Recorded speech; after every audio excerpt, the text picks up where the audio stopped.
There is a ledger that every marriage keeps. Not one of money, or of gifts, or of grand gestures. But a secret, running tally of every silence that stretched too long, every joy that went unseen, every piece of your soul you quietly put aside to keep the peace. For 30 years, I was told I owed a debt for the life I was given. So I started my own accounting. And on one Thanksgiving Day, I closed the books for good. My darlings, gather close. This isn't a story of screaming fights or dramatic scenes. Those are storms, loud, and over quickly. This is the story of the erosion. The slow, quiet tide of years that can wash away who you are, grain by grain, if you let it. It's for any woman who has ever sat at her own table and felt like a guest. For anyone who has ever heard the phrase, "After all I've done for you," and felt the weight of a kindness that was never kind. This is about the power of your own quiet truth, and the day you find the courage to present it. Not with shouting, but with the deafening sound of a final, peaceful silence. It never begins with a ledger book. It begins with a phrase. A tone. A look that settles over you like a fine dust. You brush it off at first. You tell yourself you're being too sensitive. That gratitude is a virtue. That you should be thankful. This is how it was for me. My mother-in-law Eleanor's first entry into my life's account was a vase. A simple cut glass vase my Aunt Charlotte sent as a wedding present. I remember the light catching its facets on our modest sideboard. I thought it was beautiful. Eleanor picked it up. She held it to the light not to admire the rainbow it threw but to inspect for flaws. She set it down with a click that sounded like a period at the end of a sentence. "Nice enough," she said. "But Robert's bonus this year paid for your china cabinet. You'll want to put it in there. Protect the investment." I stood there holding the box it came in, the tissue paper still in my hands. Investment. That was the word. That was the very first line item. I was 24 years old. I did not yet know I had just been entered into a system of accounting from which I would never be removed. The ledger they kept was never written down. It was breathed into the air of our home. It was woven into the fabric of ordinary days. It was the ghost in every room. Robert worked in finance. He understood numbers, columns, the clean logic of profit and loss. Eleanor, his mother, was the archivist. She was the keeper of the receipts, both literal and metaphorical. She had raised him alone after her husband Robert Sr. died young. She spoke of struggle, of sacrifice, of doing without. She had poured every resource, every dream into her son. And I believe in her mind I was not a new branch on the family tree. I was a withdrawal, a recurring expense. She was determined to read the statements aloud so I would never forget the cost. So the entries came. They were never about love. They were about provisioning. My gallbladder surgery in our 5th year. A routine thing, but I was scared. Robert signed the forms. He visited once. He brought a magazine. When I was home recovering weak and sore, Eleanor came by with soup. Chicken and rice. She sat at my kitchen table, her hands folded around her cup. "Robert's insurance is top tier," she said. "Not that cheap HMO nonsense. It's a blessing. A costly blessing, but a blessing. You remember that, Helen?" The soup tasted like nothing. I ate it slowly. I remember staring at a single grain of rice on my spoon. A blessing with a price tag. That was the entry. Medical premium. Helen's wellness. Debit to Robert's generosity. Then the washing machine died. It shook itself into a final angry dance and leaked all over the laundry room floor. Robert called a repairman who pronounced it beyond help. We went to the appliance store. I picked a sensible, reliable model. He wrote the check. That Sunday Eleanor was over for dinner. She made a point of going down to the basement to see it. She ran a hand over its white enamel top. "He didn't even flinch," she said to me later as we washed the dishes. "Just wrote the check. A good man. A provider. You're lucky. So many women have to beg for a new washer." Her voice was warm with praise for him. But the subtext was a chill wind. Major appliance replacement. Debit to Robert's patience. Credit to Helen's luck. The car was the biggest entry for a long time. My old sedan finally gave up the ghost.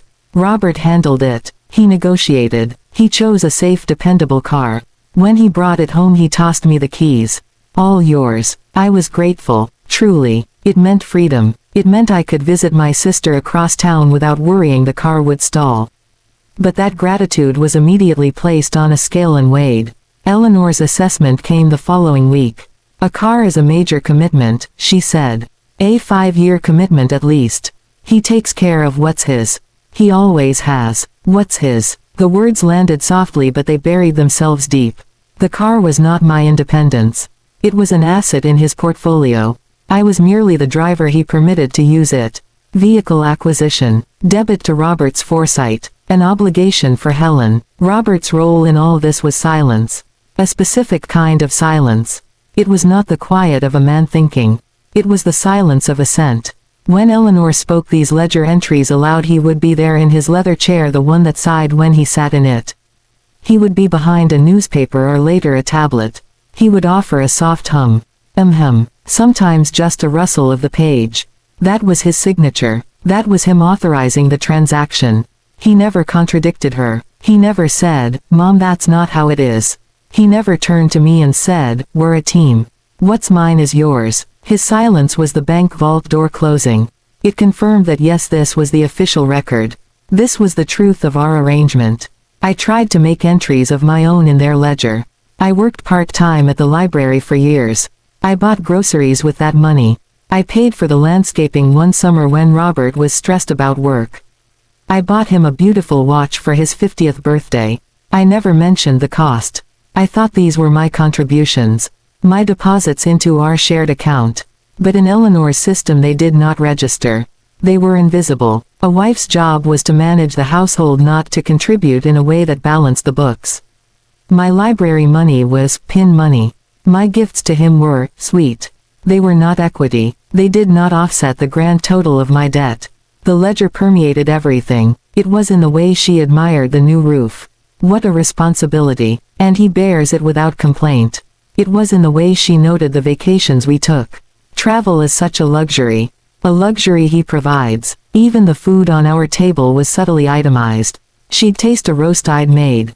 This is good, Helen. Of course having a Viking range makes all the difference, doesn't it?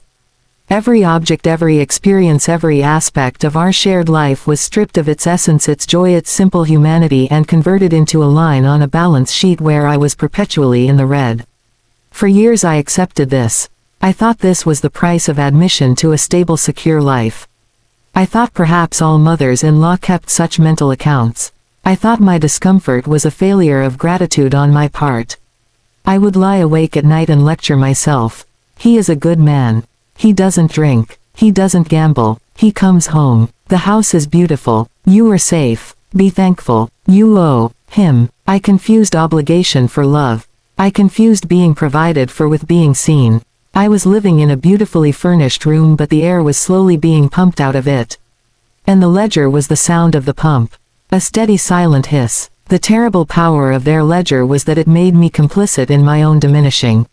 I began to preface my own needs with an apology. I'm sorry the dryer is making that noise again. I know it's expensive, but the dentist said I need that crown.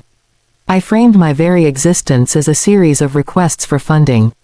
I learned to make myself small to make my needs seem smaller. To incur less debt, because the interest on that debt was a constant low-grade shame. The shame of needing, the shame of costing. I see now that the ledger was never about money. Not really. Money was just the language they used. The ledger was about control. It was about establishing a permanent hierarchy. It was Eleanor's way of ensuring her son remained the center of the solar system, the sun around which all else revolved.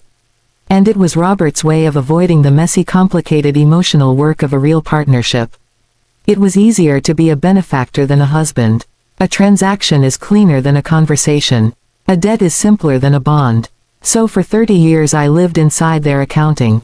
I breathed its air. I moved through rooms that were tallied and assessed. I slept in a bed that was an asset. I loved a man who was my creditor.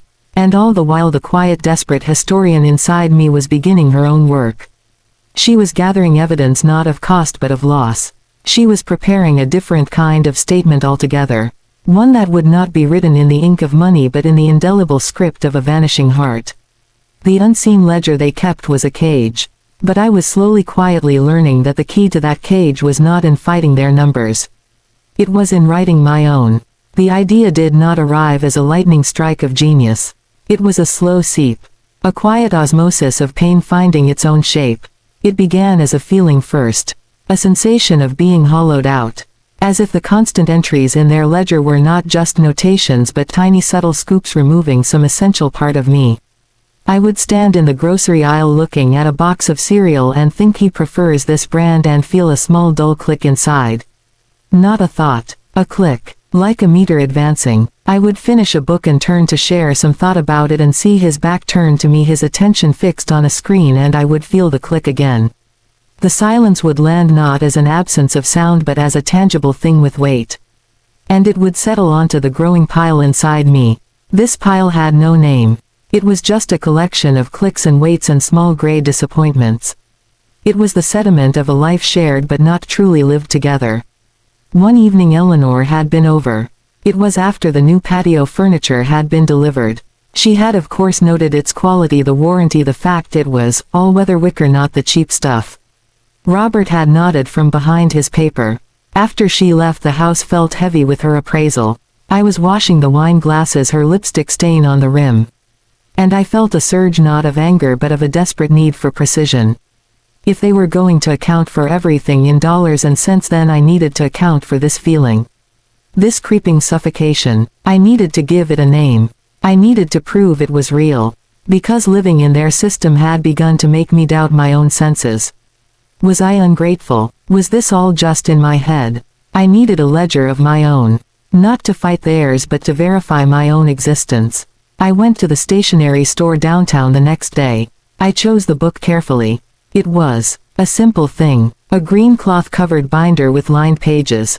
The paper was thick, substantial. It felt like evidence in my hands. This was not a flimsy diary for girlish secrets. This was a record. I brought it home. I placed it on my desk in the little room I called my sitting room. I opened it. The first blank page was terrifying in its whiteness. What was the unit of measurement? How do you quantify a sigh? How do you itemize loneliness? The first entry was clumsy. Just a sentence. October 12th. Dinner was pork chops, applesauce, green beans. Robert said, "Pass the salt." That was all we said. I stared at it. It was true, but it felt pathetic, small. Then I realized that was the point. The truth of my life was in the smallness. The poverty was in the detail. So I tried again. I created columns not of debits and credits but of presences and absences. I needed a currency. I settled on units. A vague term but it felt right.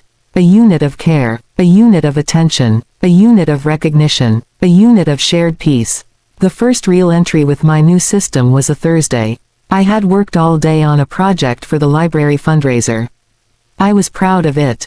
I had secured a local author for a reading. I told Robert over dinner. He was cutting his steak. He didn't look up. That's nice. He took a bite. The conversation moved to the weather. I wrote that night, November 3rd. Presented fundraiser success. No eye contact. Verbal acknowledgement minimal and generic. Debit, 15 units of recognition. Writing it down did not lessen the sting. It did something else. It dignified the sting. It said, "This hurt you. This is the size and shape of that hurt. It is valid." The ledger became my confessional and my courtroom. It was where I went to testify for myself. The entries grew more nuanced. January 17th. Bad flu. Fever. Robert brought 1 can of chicken soup. Left it on the stove. Did not ask if I needed more. Did not check on me. Eleanor called. Said, "I hope you're not letting the house go while you're convalescing." Credit, 5 units of basic provision. Debit, 30 units of compassion. Debit, 20 units of sanctuary from criticism. Seeing it laid out so starkly was a shock. The math was cruel. A 5-unit kindness could be obliterated by a 50-unit silence. My emotional economy was in a deep and permanent recession. I began to see patterns. His debits were rarely acts of malice. They were acts of omission. The forgotten birthday was not forgotten out of spite. It was forgotten because I was not a priority on the calendar of his mind. The anniversary spent with him working late was not a rejection. It was simply that the work held more weight than the ritual. The time I spoke of my mother's illness and he changed the subject to a golf game was not cruelty. It was an incapacity to hold space for another's pain. These were not crimes of passion. They were crimes of negligence. Emotional negligence. And my ledger was the detailed accident report. There were tiny credits too. I was scrupulously fair. The night he surprised me with tulips from the market after a hard day. Credit: 8 units of spontaneous affection. The time he fixed my favorite necklace when the clasp broke. Credit: 10 units of observant care. But these credits were small and infrequent. They were pebbles thrown into a deep dry well. I never heard them hit bottom. They were swallowed by the darkness. The physical act of writing became a ritual. I used a specific pen. A black ink rollerball that flowed smoothly. The scratch of it on the page was a soothing sound. It was the sound of truth being etched. It was the opposite of the silent terrifying clicks inside me. This was a click made audible. A click that created a permanent mark. Sometimes I would just read back over weeks or months. The narrative it told was not of fights or drama. It was a chilling tale of evaporation. It was the story of a woman becoming a ghost in her own home. The ledger was my proof that I had not imagined my own fading. I never locked it away at first. It sat on my desk. I realize now it was a test. A cry for help in plain sight. Would he ever ask about the green binder? Would he ever wonder what his wife wrote in those pages? He never did. His eyes passed over it as if it were invisible. That in itself became an entry. Ongoing. Presence of personal journal noted. No inquiry made. Debit. 2 units of curiosity per day. The ledger was becoming not just a record of our marriage but a character within it. A silent witness he chose to ignore. After the first binder was filled, I bought a second. The entries grew sharper, more analytical. I stopped writing. I felt sad. I wrote the atmosphere in the living room after dinner, measured 22 units of heaviness. Duration: 45 minutes.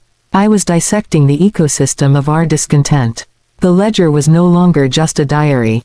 It was a scientific log. I was the researcher studying the slow death of a relationship. The clinical nature of it protected me. It put a pane of glass between my heart and the raw pain. I could look at the data and feel a grim scholarly satisfaction. See, here is the pattern. Here is the quantifiable decline. I began to predict the entries. A visit from Eleanor was worth the automatic 50-unit debit for anticipatory dread and another 30-unit debit per hour for active diminishment. A business trip of his would begin with a 10-unit credit for peaceful solitude but would inevitably lead to a 40-unit debit for no phone call and a crushing 75-unit debit for the empty side of the bed realization at 2 in the morning. The ledger removed the surprise from the hurt. It made it expected. It made it part of the data set. This was both a comfort and a horror. The green binders sat on my shelf. 3 of them eventually. They looked like old encyclopedias. Volumes of a life. A history of silence. They held the temperature, the barometric pressure, the seismic shifts of a shared existence. They held the thousands of ways a person can say, "I'm here," without ever making a sound, and the thousands of ways a person can scream, "I am lonely," without ever opening their mouth. My ledger was the translation. It was the Rosetta Stone for my heart's hieroglyphics. It took the invisible, intangible aching and gave it a number, a date, a time. It made the phantom pain real. It gave the silence a ledger of its own. And in the end, that was what they could not understand. They thought the only things of value were what could be bought and sold. My ledger proved the most expensive things in life are what you pay for with pieces of your soul. And I had the receipts. People imagine discovery as a cataclysm. A bomb blast that shatters the world into a before and after. Glass flying, pictures falling from walls, a scream tearing from your throat. That is not how it happened. For me, the discovery was a quiet settling. A final piece of a puzzle I had been assembling for 30 years sliding into place with a soft, definitive click. It was not the shock of the new. It was the confirmation of the ancient. A truth I had known in my bones, in the hollow places my ledger measured, finally walking into the room wearing a different face. It was a Tuesday. An ordinary Tuesday, the color of dust. I had been in the city for 2 days helping my old friend Marjorie after a knee surgery. I came home a day early. I hadn't called. There was no reason to call. Home was not a place that required announcements. His car was in the driveway, which was unusual for a Tuesday afternoon. A flicker of concern, a thought of illness maybe. I let myself in the front door. The house was still, not a peaceful still, a held breath still, and then I heard it. Laughter. A woman's laughter. Young, bright, unburdened. It rippled down the staircase from the one place it should never have been. Our bedroom. I did not move. My suitcase handle was still in my hand. I stood in the foyer on the Persian rug Eleanor had once remarked cost more than my first car. I listened. The laughter was followed by the low murmur of his voice. I couldn't make out words, only a tone. A tone I realized I had not heard in 20 years. Playful, light, interested. It was the sound of a man trying to be charming. A sound that had been absent from our dinners, from our living room, from the passenger seat of my sensible car for so long I had forgotten he was capable of it. A strange thing happened, or rather a strange thing didn't happen. My heart did not race. My breath did not catch. I did not feel dizzy or sick. I felt a profound and absolute calm. The kind of calm that exists at the eye of a hurricane. A still point where all the noise, the chaos, the years of swirling tension simply fall away. I set my suitcase down on the rug. I did not set it down hard. I placed it gently, as if not to disturb the scene upstairs. I walked not toward the stairs but into the kitchen. I filled the kettle at the sink. The water coming out of the tap was very cold. I watched it splash against the metal. I set the kettle on its base and pressed the switch. The red light glowed. I sat at the kitchen table. The same table where Eleanor had tallied my debts. The afternoon sun slanted through the window and caught the motes of dust in the air. They danced. I watched them dance. I thought about nothing and I thought about everything. I thought about the 30 years of ledgers. The 3 green binders in my study. I thought about the thousands of entries, the meticulous accounting of neglect. All those debits for silence, for absence, for emotional vacancy. And I understood with a clarity that was almost blinding that Cynthia was not the cause of my pain. She was a symptom. She was the physical manifestation of the emptiness I had been recording for decades. He hadn't gone somewhere else because of her. He had been somewhere else all along. She was just a place to land. The kettle whistled, a sharp sound in the profound quiet. I got up. I took down a mug, my mug with the little chip on the handle. I dropped a tea ball of Earl Grey into it. I poured the steaming water. I watched the brown swirl bloom like a nebula in the white ceramic. I was waiting. I realized I was waiting for him to come down. I was curious. What would his face look like? Would it hold shame, fear, or worse, annoyance at the interruption? I heard the floorboard creak on the staircase. The careful, hesitant step. He appeared in the kitchen doorway. His shirt was misbuttoned. One side hung lower than the other. His hair was mussed. He looked like a boy caught with his hand in the cookie jar, but behind his eyes was the panic of a man who knows the jar is shattered. Helen. My name. A statement of pure dread. I took a slow sip of my tea. It was too hot. It scalded my tongue. The pain was sharp and clean and real. I'll make some tea, I said. Helen, it's not. His voice was a dry rasp. Earl Grey or chamomile. My voice was flat, pleasant. The voice of a hostess. It was not my voice. It was the voice of the woman in the ledger, the woman who managed the household. He just stared, his mouth opening and closing. No sound emerged. He was a fish on the deck of a boat gasping for an element he had willingly left. It's not what you think, he finally managed. What do I think, Robert? I asked. I genuinely wanted to know. What narrative did he believe I had constructed in the 2 minutes since I'd heard the laughter? It's, Cynthia, from work. It's nothing. It's a stress reaction. I'm so sorry. It's meaningless. Meaningless. The word hung in the air between us. It was the most meaningful word he had spoken to me in years. My entire life, my entire 30-year investment of self was meaningless. And this bright laughter from upstairs was also meaningless. We were both meaningless. The ledger and the laughter were just 2 different kinds of nothing. I looked at him. I saw him not as my husband but as a specimen. A man who had chosen a life of emotional mediocrity. A man who outsourced the accounting of his marriage to his mother and the tending of his desires to a woman named Cynthia. A man who believed as long as the checks cleared, the emotional balance didn't matter. Your mother is coming for Thanksgiving next week, I said. My tone was conversational. We'll need to air out the guest room. He blinked. The panic in his eyes curdled into confusion. This was not in the script. Where were the tears, the thrown china, the demands for explanation? He was braced for a storm and I had given him a weather report. A flat recitation of a future event. What? He said stupidly. The guest room, I repeated slowly. It smells of closed air. We should open a window before she arrives. I took my mug and I walked past him. I did not look at him. I did not look up the stairs. I walked into my sitting room and I closed the door. Not a slam, a gentle click. I sat in my chair. I did not cry. I did not rage. I set my tea down.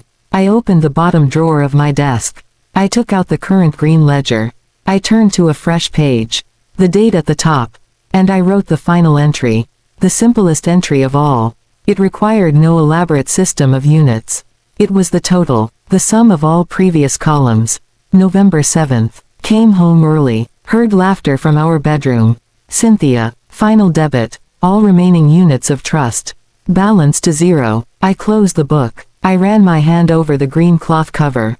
It was done. The audit was complete. The marriage was emotionally and spiritually insolvent. Cynthia was just the court-appointed receiver. The one who would handle the final dispersal of whatever scraps of passion he had left. The discovery changed nothing. It revealed everything. The life I had been living was already over. The house was a shell. The marriage a legal fiction. He had been gone for years. I had just been the last one to leave the building. Now I had seen the proof. The quiet horror was not in the betrayal itself. It was in how unsurprising it was. It was in the deep bone knowing that this was the only possible ending for a story that had begun with a ledger. You cannot build a home on a foundation of receipts and expect it to hold a heart. The laughter from upstairs was just the sound of the last supporting wall giving way. And my silence, the terrible peaceful silence that met it, was the sound of the dust settling. For the first time in 30 years the balance sheet was clear. I was finally free. Thanksgiving arrived dressed in the sharp crisp colors of ending. The sky was a hard cloudless blue. The trees had long since been stripped bare, their skeletons scratching at that endless blue. The house, which usually felt too large, seemed to have shrunk that day. The walls leaned in closer. The air was thick with the smell of roasting turkey and cinnamon, and beneath it all the faint acrid scent of my own calm detachment. I had cooked for 2 days.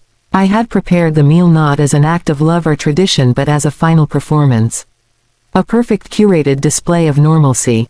The table was laid with the good linen, the china whose cost had been noted so many times, the silver that required polishing.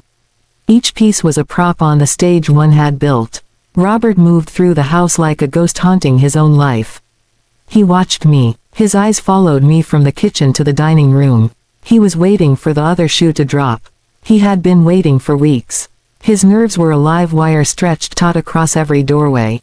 I said nothing. I basted the turkey. I whipped the potatoes into clouds. I seasoned the green beans. My movements were economical, precise. The movements of a warden preparing a last meal. Eleanor arrived precisely at 2 o'clock. She brought the weather in with her, a chill that had nothing to do with the November air. She wore a tailored suit the color of burgundy wine. She kissed Robert's cheek, her perfume a familiar cloud of lavender and judgment. She turned to me and offered a dry press of her lips to the air beside my face. Helen, the house looks maintained. Her eyes did a slow inventory of the foyer, the living room visible through the archway. She was appraising, not admiring. Checking for dust, for wear, for depreciation. Robert took her coat, his hands fumbling with the buttons. He was a boy again in her presence. A 58-year-old boy. We moved to the living room. The performance began. It was a play we had rehearsed for 3 decades. Act 1, the appraisal of provisions. She praised the new sofa fabric. Hard-wearing. A wise investment, Robert. She noted the freshly painted trim. A man who keeps up his property has character. Each compliment to him was a subtle reminder to me. A line item read aloud. Robert nodded, sipping the sherry she preferred. He offered his usual hum of assent. But it was strained now. His eyes kept flicking to me. I sat with my hands folded in my lap. I smiled a small closed-lipped smile. I was an audience member watching a play whose ending I had already read. Dinner was served. We took our places at the polished table. The sun through the dining room window was long and low, casting our shadows tall and thin against the wall. We were giants made of darkness. I served the food, the turkey sliced white and dark meat arranged neatly, the gravy in its boat. The cranberry sauce a perfect crimson jewel. Eleanor watched my hands. The china Helen, still in perfect condition after all these years. A testament to Robert's quality. He doesn't buy disposable things. She took a bite. The turkey is moist, not dry like last year at the Hendersons. Of course a reliable oven makes all the difference. Robert flinched almost imperceptibly. His fork paused halfway to his mouth. He was listening now, really listening, hearing the ledger entries spoken aloud not as background noise but as the relentless drumbeat they were. He looked at me. I met his gaze briefly, then looked down at my plate. I cut a single green bean into 3 exact pieces. The conversation was a minefield of accounting. Eleanor steered it with the skill of a forensic accountant. The wine, a lovely vintage Robert, not the cheap stuff. You've always been generous with your mother. The mention of a neighbor's vacation. Travel is such a luxury. A luxury you provide, Helen. Even the simple act of passing the salt became a transaction.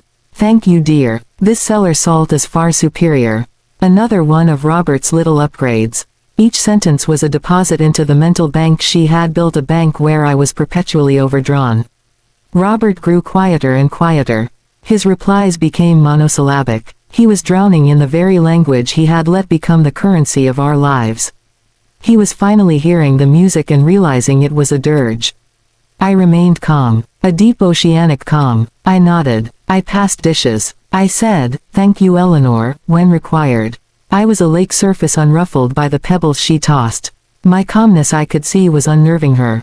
She was used to my slight flinches, my averted eyes, my soft murmurs of agreement.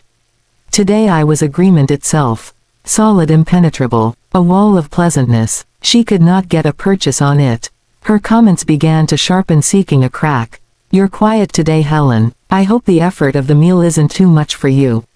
I smiled. "Not at all. It's a pleasure." The word pleasure hung in the air, tasting of ash. It was during pie that she brought out her weapon. The pie was pumpkin from my mother's recipe.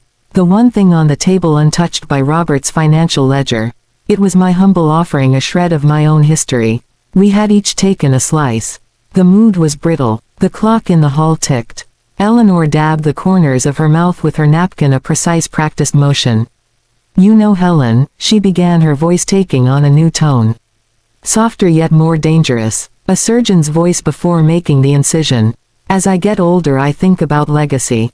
About what we leave behind. About clarity." She placed her napkin beside her plate. She reached down for the large leather handbag she had kept by her feet. Robert's eyes locked onto the movement. A animal awareness flashed in them. He knew. Somehow he knew what was coming. "Mother," he said. It was a warning, a plea. "Nonsense, Robert. Transparency is kindness. I believe that." Her hands emerged from the bag holding a long cream-colored envelope. It was thick, expensive paper. It had weight. She held it between 2 fingers as if it were a specimen. "I've had my lawyer draw up a little document. Not legally binding, of course." What a thought. She gave a light laugh that chilled the room. "Just a reckoning. A perspective." She slid the envelope across the polished wood. It made a whispering sound like a snake through dry grass. It came to rest against my dessert plate. "Open it, dear. Mother, for God's sake." Robert's voice was low, ragged. The cords in his neck stood out. "It's for her own good, Robert. So she understands." Eleanor's eyes were on me, bright and hard as flint. "So she understands the scale of it all." I looked at the envelope. I felt a profound stillness. This was it. The culminating entry. The grand total. I picked it up. My fingers were steady. I broke the seal on the back. It made a crisp, tearing sound. I pulled out a single sheet of heavy bond paper. The heading was in elegant embossed lettering. It was from a firm whose name I recognized. A prestigious firm, too. Helen M. From the estate of Robert J. Sr., via Robert J. Jr. A partial list of provisions, 1992-2023. And there it was. The ledger made flesh. The silent accounting given form. Line after line itemizing my life. Estimated medical insurance premiums, approximate cost differential of primary residence mortgage versus rental value, vehicle acquisition and maintenance sum, major appliance replacement aggregate, contributions to joint investment portfolio appreciation. The language was cold legalese. The numbers were estimates, but they were large numbers. Staggering numbers. At the bottom a final sum was circled in a confident deep blue ink. A number meant to inspire awe. Meant to instill debt. The room ceased to exist. The ticking clock vanished. The smell of pumpkin spice evaporated. There was only the paper in my hands and the quiet hum of my own blood in my ears. I read it slowly. I absorbed each line. Each one was a memory. The gallbladder. The washing machine. The car. The roof. Each one stripped of its context of my fear, my need, my humanity, and reduced to a financial transaction. I looked up. Eleanor's face was a mask of benevolent concern. "It's just to give you perspective, dear," she said, her voice dripping with a false syrup.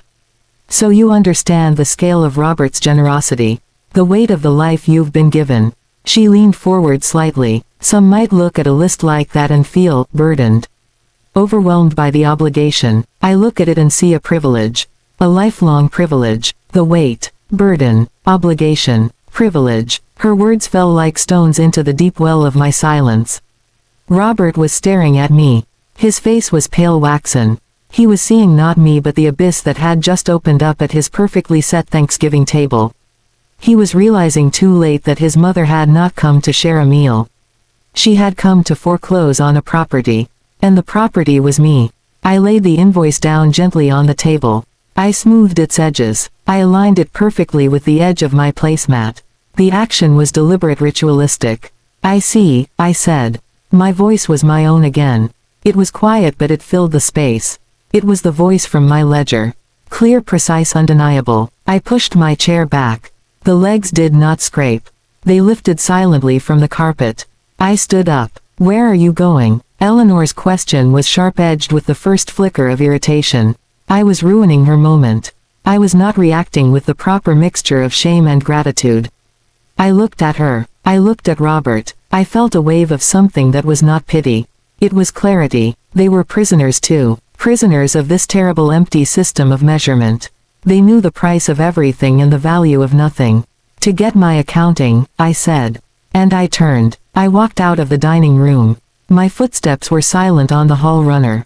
I could feel their eyes on my back. Robert's wide with dawning horror.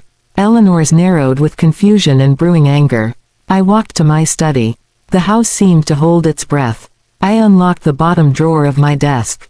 The key turned with a sound like a final verdict. I lifted out the 3 green ledgers. They were heavy, the weight of 3 decades. The weight of a woman's silent heart. I carried them back down the hall. They were my truth, my evidence, my own, final audit, and I was ready to present the findings. The walk back to the dining room was the longest and shortest journey of my life. The green binders in my arms were not paper and cloth and ink. They were the ossified remains of my hope, the fossil record of my loneliness, the collected works of a disappearing woman. Their weight was immense. It was the gravitational pull of 30 years. My feet knew the path. Past the grandfather clock, its pendulum swinging like a metronome, keeping time for this final performance. Through the archway where the light from the dining room chandelier cast a pool of gold on the floor. I stepped into that light. I was not walking into a room. I was walking onto a stage. The only stage that had ever mattered. They were exactly as I had left them. Frozen. Eleanor halfway turned in her chair, her neck stiff with affronted curiosity. Robert a statue of pure dread, his hands flat on the tablecloth as if bracing for an earthquake. Their eyes dropped to the books in my arms. 3 simple volumes. Their plain green covers were a stark rebuke to the embossed elegance of the single sheet of paper still lying beside my plate. I placed the ledgers on the table with a soft, deliberate thud. The sound was solid, final. It was the sound of history landing. Eleanor recovered first, annoyance sharpening her features into a fine point. "What is this, Helen? This is not the time for your," she waved a hand searching for a word that would diminish, "your scrapbooks. This," I said, my voice low and clear as water from a deep well, "is my ledger." My hand rested on the top binder. The cloth was worn soft at the edges from my touch. I did not look at her. I looked at Robert. His gaze was fixed on the books with a kind of terrified fascination.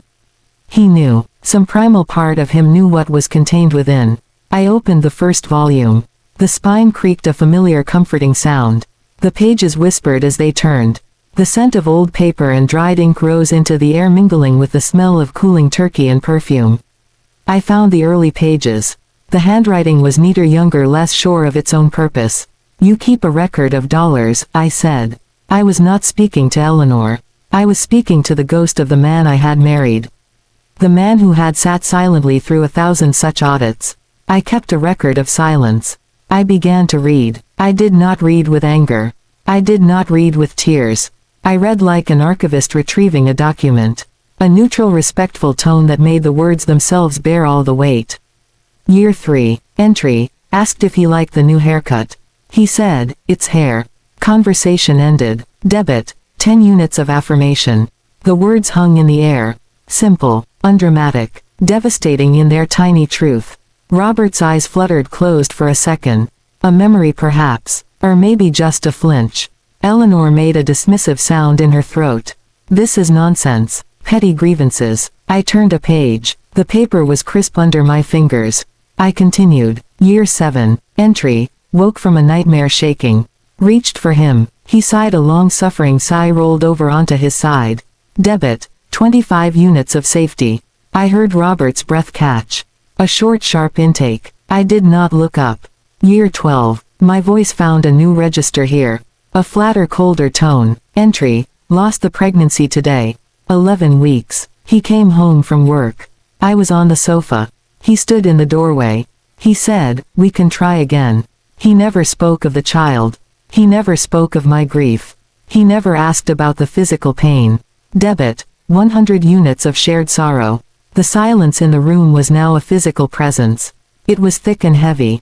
Eleanor was no longer looking at me with annoyance. She was staring at the ledger as if it were a venomous thing. Robert had bowed his head. His shoulders were hunched. "Helen," he whispered. It was less a word than an exhalation of pain. I opened the second binder. The entries here were more analytical. The pain had been categorized, quantified. Year 22. Entry. Told him over dinner I felt invisible. That I felt like a piece of the furniture. A very well cared for piece of furniture. He put his fork down. He looked at me with genuine confusion. He said, "Don't be dramatic. You have everything you need. Debit. 50 units of existence. Stop this." Eleanor's voice was thin, strained. "This is emotional blackmail. This is fiction." I finally looked at her. My gaze was level, calm. "Is it, you who values documentation, you who brought a lawyer's invoice to a Thanksgiving dinner? Do you dispute the dates? The events? Do you think I spent 30 years fabricating a misery to spring on you today?" I turned back to the book. Her silence was answer enough. I opened the third ledger. The most recent. The pages were fuller, the handwriting assured. The entries were colder. The emotional mathematics was precise and brutal. I turned toward the end. To the last few weeks. November 2nd. Entry. Asked if he wanted to come to the garden center with me to pick out spring bulbs. He said he was busy. He was watching a football game. The score was 14-10. Debit. 15 units of shared future. I turned one more page. My finger found the last entry. The ink was still dark. Fresh. I had written it the night before while the pies cooled. I had known what was coming. I read my own words aloud. They were not an accusation. They were a verdict. November 7th. Came home early. Heard laughter from our bedroom. Cynthia. I paused. I let the name settle into the room. Let it find its place among the fine china and the crystal. It was just a name. But in that context, after all that had been read, it was the most devastating word in the English language. I looked up directly at Robert. His eyes were red-rimmed wide with a horrified understanding. He was seeing it, the terrible arithmetic of his life. Each small neglect, each dismissed feeling, each chosen silence was not an isolated incident. It was a deposit into an account of ruin. And Cynthia was not an outlier. She was the logical conclusion. The final dividend paid out on a long investment in emotional bankruptcy. Final entry, I said, my voice dropping to something near a whisper, yet it carried perfectly in the dead air. Final debit. All remaining units of trust. Balance to 0. I closed the ledger. The sound was a gentle whump. A period at the end of a very long sentence. For a moment there was only the ticking of the clock. Then Eleanor found her voice. It was brittle, cracking at the edges. This proves nothing. This is just feelings. Lists of your moods. It doesn't equal this. She stabbed a finger at her invoice. It doesn't equal a roof. It doesn't equal a car. I looked at her then. Really looked at her. I saw not a monster but a woman who had lived her whole life in a desert of the literal. Who believed love was a line item and security was a sum total. I felt a pang of something that might have been pity if I had any room left for it. Eleanor, I said softly. Your invoice is for room and board. I placed my hand on the stack of green binders. My ledger is the receipt for a soul. I let my gaze travel from her furious confused face to Robert's broken one. And it shows, the balance is 0. The accounts are settled. There is nothing left to owe. And nothing left to pay. The truth of it filled the room. It displaced the air. It was irrefutable. Her sheet of paper with its elegant numbers seemed to shrivel then to become insubstantial. A receipt for a meal already eaten and forgotten. My ledgers, however, they pulsed with the terrible vitality of a life observed, a pain witnessed. They were the real documentation. They held the forensic evidence of a murder of the spirit. A murder committed not with a knife but with 1,000 tiny forgetfulnesses. Robert made a sound, a wet ragged sound from deep in his chest. He was not crying. It was the sound of something internal collapsing. A support beam giving way. He was looking at the ledgers and he was not seeing my pain anymore. He was seeing his own. He was seeing 30 years of his own cowardice, his own emotional absenteeism laid bare in my meticulous script. He was reading the biography of the man he had become. And it was a devastating read. I had presented the true bill. Not for money, for a life. The cost had been everything I was. And the payment my final quiet act would be my departure. The math was clean. It was terrible. And it was absolute. The words hung in the air between us. The balance is 0. They were not a pronouncement of anger. They were a statement of fact. A financial truth of the heart. The final calculation was complete. The long division of a shared life had resulted in this simple irreducible number. 0. Nothing. Emptiness. The space where a marriage had been was now a clean, well-lit void. I looked at the tableau before me. Eleanor's face was a mask of outraged confusion. The language of dollars and cents had failed her. She had presented her ultimate argument and I had countered not with a louder argument but with a deeper truth. A truth her ledger could not contain. Her mouth opened and closed but no sound emerged. The archivist had been presented with a document she could not file. Robert sat utterly still. He was not looking at me anymore. He was staring at the closed green ledger beneath my hand as if it were a live thing, a creature that had crawled from the depths of our shared history to pronounce judgment. His face had lost all its color. He looked old. He looked like a man who had just read his own obituary. The shock in his eyes was not about Cynthia. It was not about the confrontation. It was the shock of recognition. He was finally truly seeing the landscape of our marriage from my vantage point. He was seeing the miles of barren ground, the dry riverbeds, the cold unlit rooms. And he was realizing he had been the architect of that desolation. One silent agreement at a time. I did not wait for their response. There was no response adequate to the finality of that moment. Any word from them would have been a pebble thrown into a canyon. A small sound swallowed by a vast emptiness. I had said all I needed to say. My testimony was complete. The ledger sat on the table, a monument to my endurance and my evidence. I knew then I would not take them with me. Their work was done. They had borne witness. They had given form to the formless. To take them would be to carry the ghost of that pain into my new life. They belonged here in this museum of our failure. Let them be artifacts. Let him live with them if he could. I pushed my chair back. The movement was smooth, unhurried. I stood. My legs were steady. There was no tremor in my hands. I felt a lightness, a sensation of being untethered from a great weight. The weight had been the hope, the desperate clinging hope that he would one day see me. That hope was gone, extinguished, and in its absence I was free. I turned from the table. I did not look back. I walked out of the dining room. My footsteps were silent on the runner. I walked through the foyer past the closet where coats hung like dormant selves. I did not take a coat. The chill outside would be clean. A clarifying cold. I went upstairs. The staircase did not creak under my weight. The house was holding its breath. I went to our bedroom. The bedroom. It was just a room now. A space with furniture. I went to the back of my walk-in closet. Behind the formal gowns I never wore, behind the boxes of old sweaters, was a small rolling suitcase. I had packed it a week ago. I had known on some cellular level that this Thanksgiving would be an ending. I had packed not for a trip but for a life. Simple things. Clothes that felt like me, not the me I was in this house but the me I remembered from before.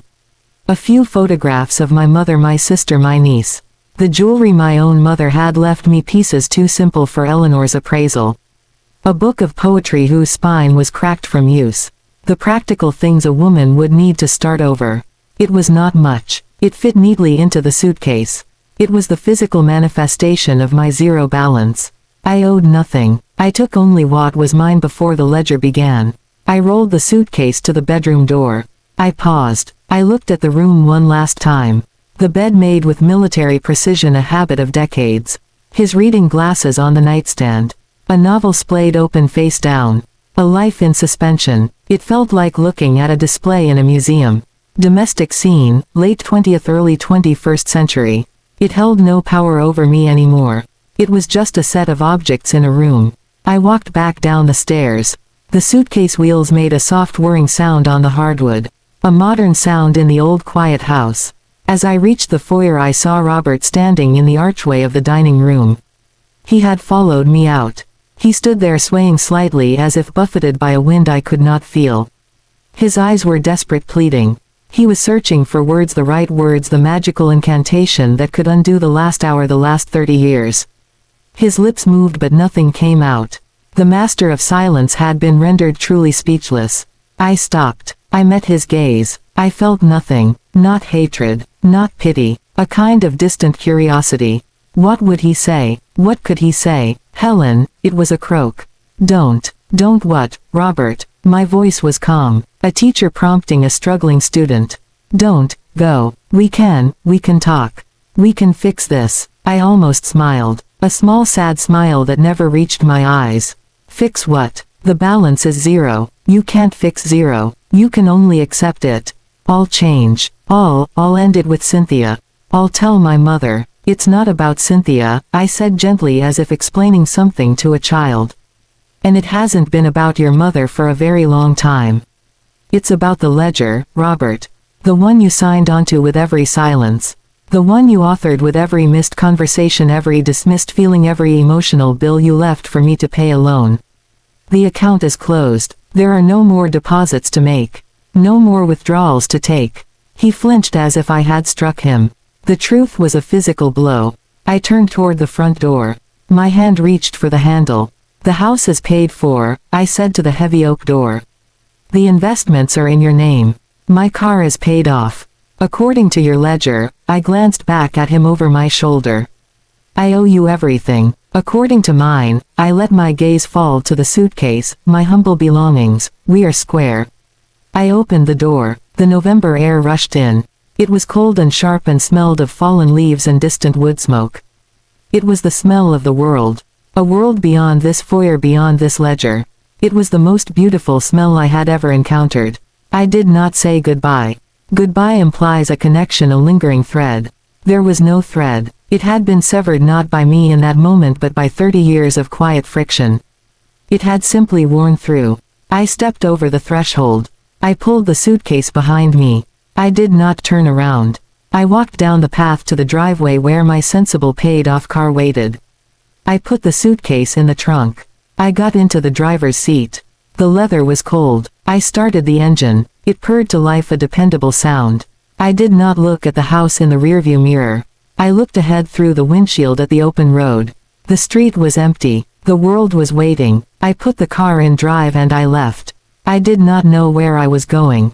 Not exactly. I had the name of a quiet coastal town my sister had mentioned. A place of gray skies and roaring ocean. A place where the noise would be natural and immense enough to drown out the quiet I was leaving behind. But the destination didn't matter. The movement mattered. The act of driving away, of putting distance between myself and the site of the accident. The first few miles were a blur of streetlights and familiar landmarks seen from a new angle, the angle of departure. Then the highway opened up before me. The tires hummed on the pavement a steady rhythm. The darkness beyond the headlights was complete and comforting. I rolled down the window. The cold air whipped my hair. I breathed it in. I breathed out 30 years of conditioned air, of perfumed judgment, of silent disappointment. I did not cry. I did not feel triumph. I felt a profound and staggering peace. It was the peace of a long war being over. Not a war with him or with Eleanor. A war with myself. A war between the woman who accepted the ledger and the woman who knew her own worth. The latter had finally won. Her victory was not a parade. It was this quiet empty car on a dark highway. It was the zero balance. A clean slate. An empty column. The most beautiful number in the world. Walking away was not an act of revenge. Revenge is a desire to inflict pain equal to your own. I felt no such desire. His pain as I saw it in his eyes at the end was his own. It was the pain of a man waking up to find the garden he neglected for decades was dead. I did not poison it. I merely stopped watering it. I had simply tended to my own plot until I was strong enough to leave his barren field. Walking away was the final entry. Not in the green ledger. That was closed. It was the first entry in a new book. A book with blank pages. A book where the only currency would be peace. The only entries would be moments of my own choosing. The balance started at zero. And for the first time in my adult life, zero felt not like emptiness but like possibility. Like a morning so new no shadow has yet been cast. I was square with the past. I owed nothing. I was free. And I drove into the darkness toward a horizon I could not yet see, grateful only for the road itself and the steady hum of the engine and the vast forgiving silence that now belonged only to me. You see, my darlings, the story is never about the leaving. Anyone can slam a door. The story is about the quiet, meticulous work you do beforehand. The unseen labor of the soul. It's about keeping your own true accounts, even when the world insists your feelings don't belong on the balance sheet. For 30 years, I lived under someone else's arithmetic. I was told my value was a sum of provisions, my happiness a line item in a budget of someone else's making. And for 30 years, a part of me believed it. But in the quietest corner of my heart, a historian was at work. She was gentle. She was patient. She did not rage. She simply recorded the missed moments, the silent meals, the unasked questions, the laughter that belonged to someone else. She kept the true ledger. And when the day came to present the bill, I did not present it to them. Not really. I presented it to myself. I held up the mirror of my own pain, my own patience, my own endurance, and I said, see. You were here all along. You mattered. Your silence had weight. Your loneliness was real. That was the final settlement. Not the words spoken at the table, but the understanding in my own heart. The balance was zero. All debts, emotional and imagined, were cancelled. So I walked away, not with his money, not with the china, not with anything from the life that was tallied and assessed. I walked away with the only thing that was ever truly mine, my peace. A peace that came not from winning, but from ending the game. A peace that sounded like the ocean, vast and deep and capable of washing clean any ledger, any hurt, any old, tired story. You are the keeper of your own books, my dear ones. Never let anyone else hold the pen. And if the column is empty, if the balance reads zero, do not be afraid. An empty column is not a life without value. It is a life ready for its first, true, authentic entry. Write it in kindness. Write it in peace. Write it for yourself. Be still, now, and listen to your own quiet. It has something to tell you.